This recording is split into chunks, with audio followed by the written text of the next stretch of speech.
Hello everybody and welcome back to Stellaris, where we are currently working on getting our economy properly online. We're actually really close to that, to be honest. We're just trying to expand it somewhat. And we can do a lot of expansion, theoretically, within our own territory as well, by building tall with habitats. So that is an option. The question is, how much do we really want to pursue that? Ultimately, we're going to want to do a bit of a heel turn, right? And we're going to want to turn into a crisis faction. So that's absolutely fine. We can definitely do that. I'm just going to tell this guy to do automated science-y stuff. That'll be fine. We don't have anything in particular for him to do right now, so that seems okay. But we need to decide timing on that. Now, we've been talking about this for a while now. Actually, I just realized we don't have a hyperspace relay here in Azul. So we should definitely do that. I'm going to tell this construction ship, once it's done with the quantum catapult site, to build a hyper relay in Azul. There we go. So that's dealt with while I was thinking about it. So as I was saying, we need to be thinking about timing for when we're going to want to do this. The timing is definitely a not quite yet sort of thing, because I want to get our defense situation a bit more online before that happens, because we are going to need to defend ourselves against the entire galaxy. And that's going to be a big concern for us. So we know that we need 3,500 alloys for each of these Citadel upgrades. And that's a lot. Let's go ahead and grab the ancient macro batteries. That'll be fine. We're just working our way through all of this ancient equipment, and I do want to get all of that equipped eventually. But for right now, we'll just continue with the research. We are full on food. Actually, I say that we'll just continue with the research, but we're full on minor artifacts. So we should actually go in and start equipping some of this. So, for the plasma, we don't really have anything here other than ancient cavitation collapsers. So do we want to equip this? This is 50% armor, penetration, and damage. And when we compare that to the null void beams, this is all about defeating shields. So I think that we should probably not put it in this slot. We should probably keep the null void beam for the moment. However, maybe we can get rid of the plasma accelerators. Let's think about that. So this is 4.72 per day, and it's boosted by, we'll call it, on average, 75% for non-shield armor types. Like non-shield health types, right? So armor and health. So 4.72, sure. What does this actually do? 4.5, but it's less, well, it's armor penetration and armor damage. So this is all about getting through armor, not hull. Specifically armor. So I think that right now we're better off leaving our interceptors as they are. We can go to frigates, and we can think about something there, but that's in much the same situation. So I think for the moment, no. We're still on level 2 armor? Okay, that's exciting. Well, we do have the ancient defensive web slingers, and I absolutely think that we should be upgrading to these, probably from both Guardian Point Defense and flak batteries. It's kind of halfway in between in terms of damage, but Guardian Point Defense is level 3, flak batteries are only 1. So that is understood. We don't really want to compare the damage too much then, and this is mostly going to be about the penetration types. So this is minus 75% versus shields, and it's doubled versus armor and 25% armor penetration. So that's basically the same stats as the Guardian Point Defense, exactly. The flak battery is better against shields, but way, way, way worse against armor. But we do have the small null void beam that's intended to take down the shields. So I think this is fine. I think we'll just upgrade like that. And then we've got the plasma accelerator here for additional non-shield damage. Okay, so there's those destroyers. As far as the cruisers go, we probably don't have anything we want to change here just yet other than this flak battery. So we'll get that put in. Oh, and we can replace like that as well. So the ancient defensive web slingers will be fine. We'll run the null void beams and the strike craft for the time being. We'll upgrade that more later, but for now that's fine. These battleships, I don't think we actually built any of these yet, and we haven't gone through this just yet. So the ancient cavitation collapsers. their range is 80 compared to 45 to 100 on the railguns. So 0 to 80 on the cavitation collapsers is nice if we're going to be attacking targets that are like swarming us in close. In general, our battleships don't really do that unless the battle's already lost. So generally speaking, that's not the biggest of deals. The advanced railgun does do more damage. That said, though, I am wondering, we have a Ascension perk here. Archaeotech weapon damage plus 33%. So my question is that factored in as we look at these numbers here? So with this Ancient Cavitation Collapser here, we can see that this is 20.13. I wish we could pin this tooltip open and look at what makes that number up. Unfortunately, we can't. So I'm not entirely sure if that's included or not. If it's not included, this will absolutely outdamage the advanced railguns. So that's noted. We've also got the null void beams, and I think for now what I'm going to do is I'm going to put one null void beam in the back, and then maybe one null void beam in the medium slots. 90 range on that. I'm actually thinking about doing that, and then running Ancient Cavitation Collapsers throughout all of this.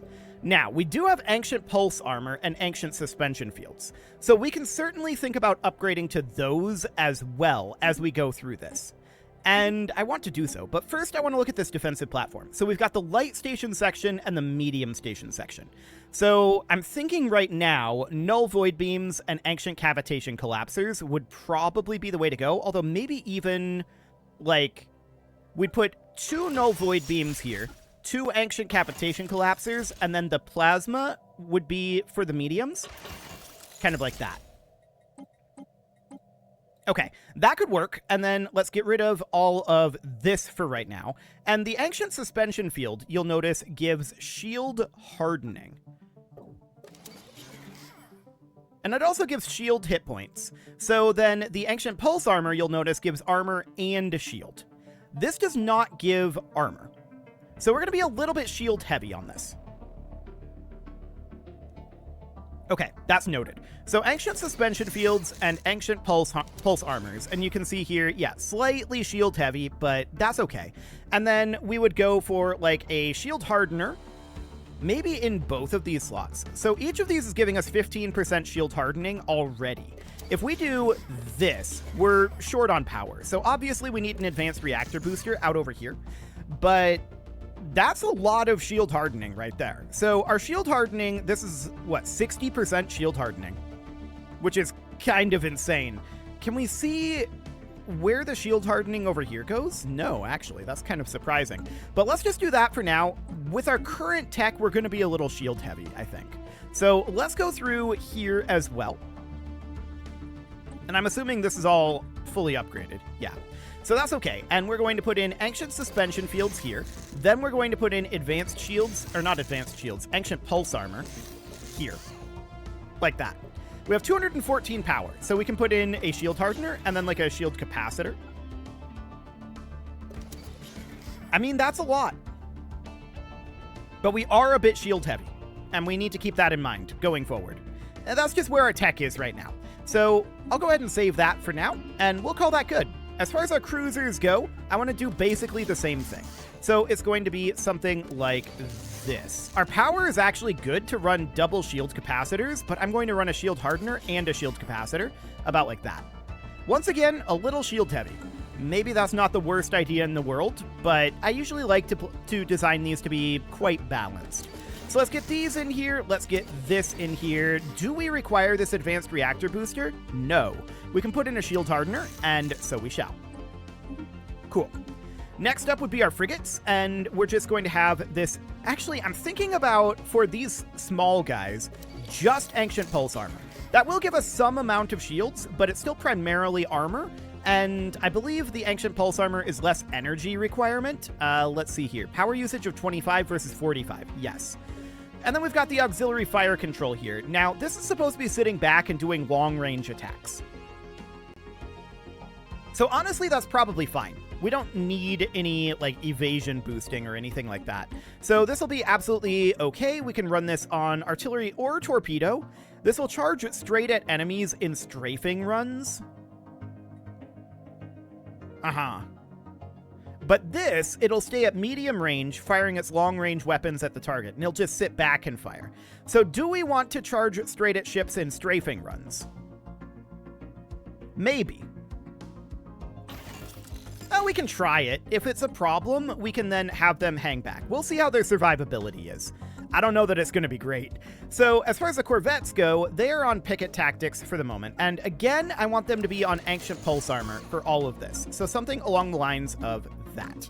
Now we can start upgrading all of these fleets. So we can get this going, and we can see we're going to be lacking the alloys to do this, which isn't terribly surprising. And we're going to get this going as well. So that all looks fine for the moment. And now what we need to think about is, how are we going to be doing as far as our alloy production goes? Well, that's going to be one of our major lacks for the moment.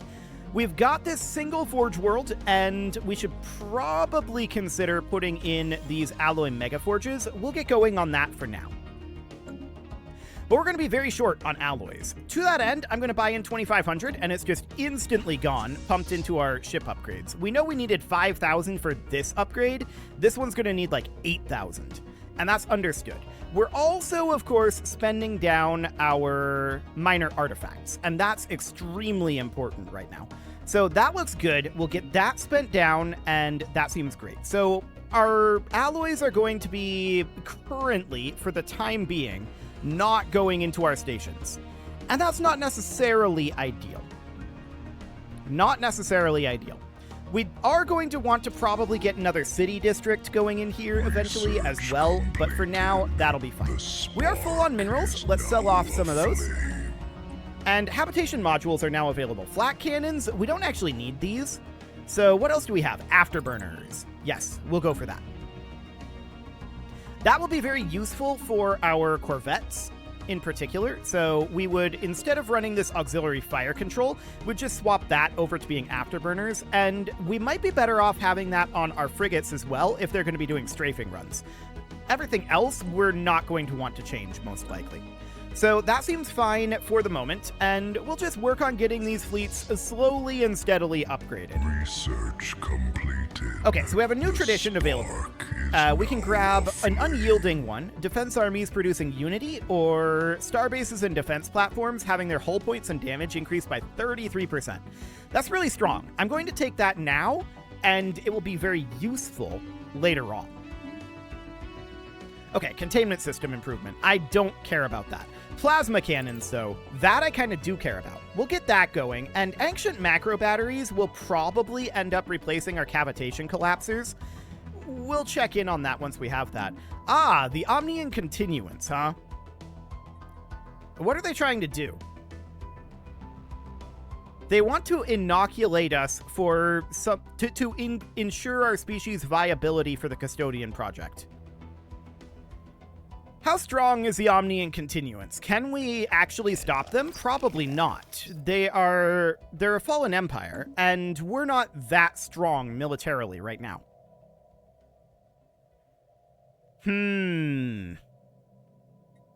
What could possibly go wrong? Until these repercussions are revealed, our pop's happiness will be reduced. Okay. We're going to accept it, and we're not going to be very happy about it. It's fine. So, on Lesson Prime, we're going to be finishing up our Alloy Megaforge here in about 40 days. That all looks good. We are, of course, very happy to have that finishing up.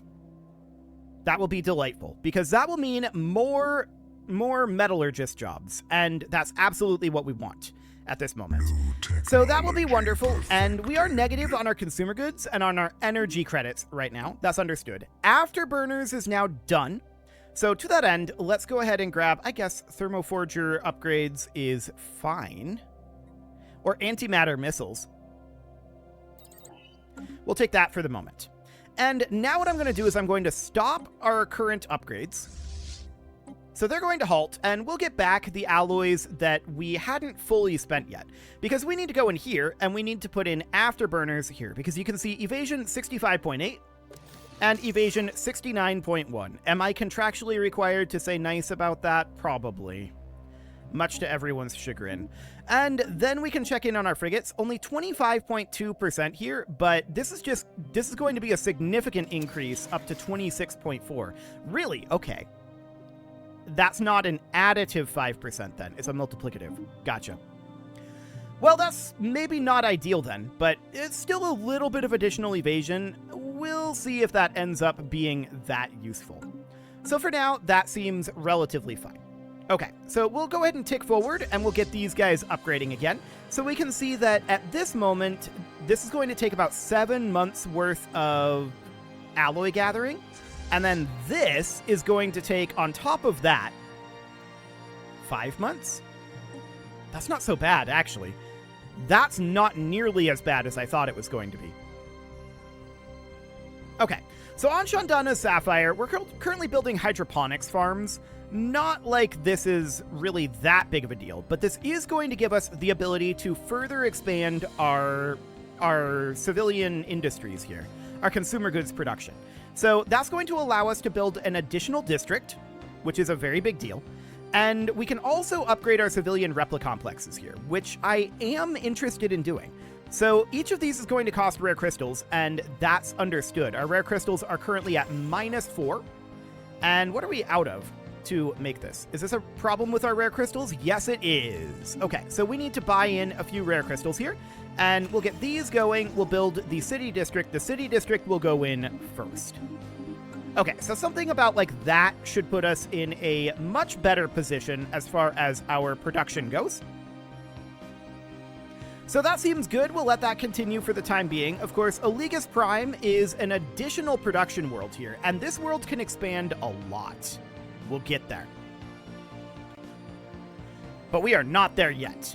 So we also need to think about our generator world down over here. Now, most of these available jobs are working class jobs. So let's think about moving some pops from... How about this mining world? And I'm going to move about 500. There we go. So 500 pops come over. We'll get a planetary capital going. And that should dramatically increase our production of energy credits here. Theoretically, anyway. Assuming they started working on the technician jobs. And it looks like, yeah, they've maxed out the technician jobs here. That looks better. So that's fine for now. Combustible atmosphere, huh? Okay. We'll happily take a volatile mote from that. So Cedar 1 has been terraformed into an arid world, and that of course means that we need to colonize this. To do that, we will need to buy some alloys. We can't unpause the game because they will instantly disappear, but we're going to send... We're going to send Iraqis over here.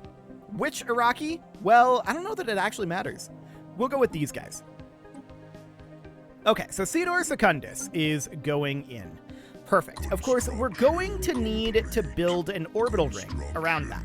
We also just finished up Jasmac 8 up over here, and let's get that colonizing also.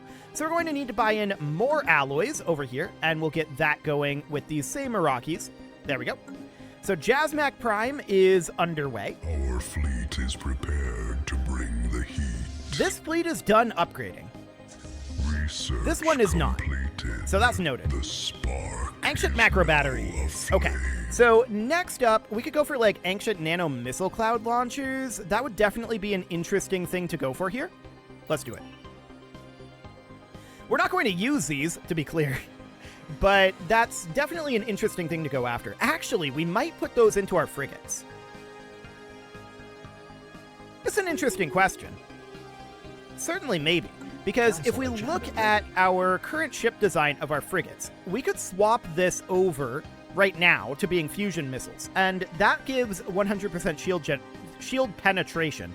And if we go into our current research here, we can see that this is going to have shield and armor penetration and 25% hull damage. So this is going to be doing damage just to enemy hulls. It's never going to hit the shield. It's never going to hit the armor. That's very interesting for this role of ship.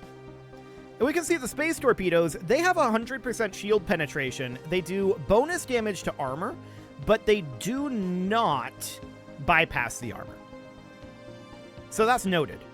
But the other missiles would soften this up. I'm not going to make any changes here just yet. I want to wait for these ships to finish their upgrade. So we'll get those swapped over eventually, but that is certainly going to take a little bit of time.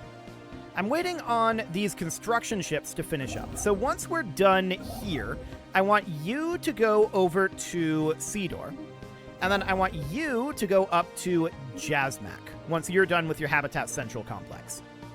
Okay, so that'll be fine. Hopefully I'll remember to actually get the constructions going around those worlds for the orbital rings. That would be a very good thing. We'll see if I remember to do that. Hopefully. So next up, antimatter missiles are now done, and we can start thinking about plasteel armor, but we're not really going to be using that. That will give us infrastructure path, though, which is probably not a bad thing to go down. So we're going to take that, and that seems good. So, of course, on Shundana's Sapphire, we are going to be having... We're a little short on amenities here. Do city districts give amenities? I don't think they do they? So we need to replace our clone vats here, then. Also, ancient refineries exist now, and that's a thing that we need to consider. But I was considering building an ancient refinery here. Our lack of ability to get the amenities is a bit problematic, though.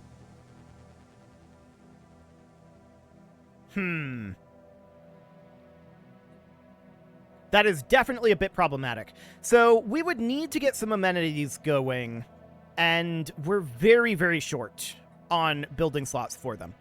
We've got the Cyto Revitalization Centers here. We could simply distribute luxury goods, and then just manually keep that up. I don't know that that's a great idea. We don't have an automation center here. I would think about removing an automation center. The clone vat, I do definitely want to remove, but the ancient refinery would be very good. I want to build both, an ancient refinery and a holo theater here. I think they're both necessary. For now, I'm going to put in the holo theater. Maybe we can replace the Cyto Revitalization Center later on, because the holo theater is going to produce a lot more amenities than the Cyto Revitalization Center is. That said, we are going to need more population here. We will be able to upgrade the holo theater. We'll see. We'll see. I want this holo theater to be built first, I feel like. So that seems fine. This fleet is now done being upgraded. So I want to hop in here and go into our ship designer once again. I have some more upgrades that I want to do. Specifically, I want to not change anything on our Corvette. On our frigate, I want to go to, for now, antimatter missiles, although eventually we're going to want to go to this ancient nano missile cloud launcher. But for the time being, this will be fine. So these are no longer going to be designed to take down the shields with the small null void beams, because we have complete shield bypass with this. So we can put in the antimatter missiles there about like that. Okay, so that'll be fine. And then as far as the destroyers go, I think this is completely okay as is. For the cruisers, I think this is fine as well for the moment. And then on the battleships, we wanted to look at changing to ancient macro batteries instead of decavitation collapsers. So this is bonus damage to shield. We could maybe have... The problem here is we've got these null void beams that have about the same range. So honestly, maybe we want to stick with the decavitation collapsers, because the null void beams would be looking to take down the shields. They do 400% damage, so that would be about 20 damage a day on shields. And these would be like 10 damage a day on shields, but it would be like 30 damage a day once the shields are drained. Maybe what we should do is we should have 2 of these be ancient macro batteries to help take down the shields even faster. And then once the shields are down, then the cavitation collapsers can do damage to what else is there. Like that. Maybe. But otherwise, I think we're fine here, except this flak battery needs to be an ancient defensive web slinger. I don't know how I missed that previously. Okay, so we'll get those in there. That will be fine, and the rest of this all looks good. Okay, so let's see about getting these upgraded. This apparently does not require any upgrades, and neither does this, so we didn't change any existing ships. Noted. We're going to need to build new ships soon enough. We will chant for her soul. That's fine. One of our officials died. Okay. So we'll need to get that all done, but this is going to be terraformed here. Okay, that's going to be a long time yet. How's our other terraformation going? Down in Azul, it's going to be done actually pretty soon. So that's looking good. Plasma cannons. Now that's something we're definitely going to want to upgrade. We also are going to get access to particle lances or neutron launchers. I'm going to go for neutron launchers for now. I don't usually go that route, but that should be interesting. So the fact that we just got... What tech was that we just got? Plasma cannons means that we're going to have some upgrades to do. And this should automatically have gone in, I think, unless we have power issues. This did not auto-upgrade, surprisingly. Auto-upgrade is checked. This design already exists. What? Hang on. Ship designer. Okay, it just didn't update when we had this open. Gotcha. So now we need to do these upgrades, upgrading our plasma. And that's absolutely fine. We'll just get that done. No big deal. And with that, it is time to put a cut in here. So I'm going to go ahead and do that. And next episode, we're probably going to start moving towards expanding our fleets quite a bit, because I feel like we've been at peace for a little too long, and that the AI might be starting to get a little antsy here soon, especially if something happens to the Mullernock Transstellar. They're the stabilizing force right now, and we'll see what happens with that. You can leave your offerings to the engagement gods in the form of likes, comments, subscribes, and bell ringings, and a very special thank you to all of the channel members for making this video possible, including ALS Gamer, Dark Horse, Ethan Feldman, Silo K, The Omniscient, Upper Cumberland Gamers, Punching the Microphone, Nick Smarty, The Lounge STL, Spock, Moonfall, and all the rest. And of course, you. Thank you for watching. If you'd like to support the channel, you can click the join button down below the video, and as always, I will see you all next time.